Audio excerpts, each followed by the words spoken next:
Despite having studied finance and economics at the world's best universities, the following question remains unanswered. Why is it that 5,000 units of our currency is worth 1 unit of your currency, where we are the ones with the actual gold reserves?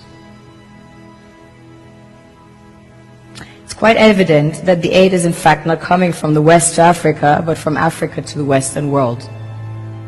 The Western world depends on Africa in every possible way, since alternative resources are scarce out here.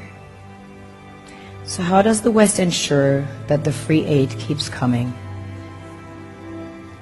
By systematically destabilizing the wealthiest African nations and their systems, and all that backed by huge PR campaigns, leaving the entire world under the impression that Africa is poor and dying and merely surviving on the mercy of the West.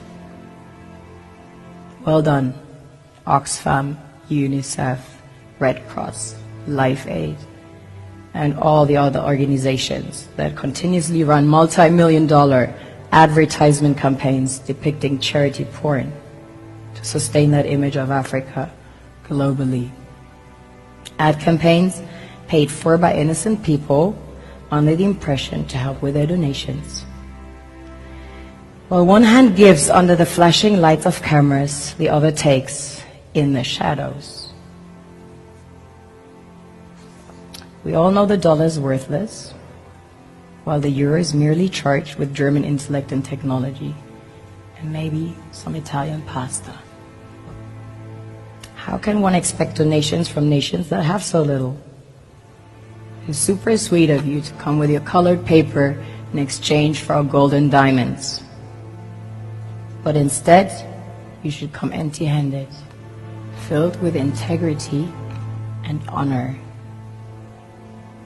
We want to share with you our wealth and invite you to share with us. The perception is that a healthy and striving Africa would not disperse its resources as freely and cheaply, which is logical. Of course, it would instead sell its resources at world market prices, which in turn would destabilize and weaken Western economies, established on the post-colonial free meal system.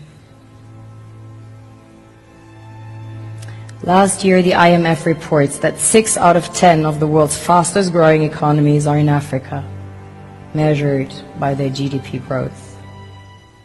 The French Treasury, for example, is receiving about $500 billion year in, year out. Foreign exchange reserves from African countries based on colonial debt they forced them to pay. This is what happens in the human world, the world we have created.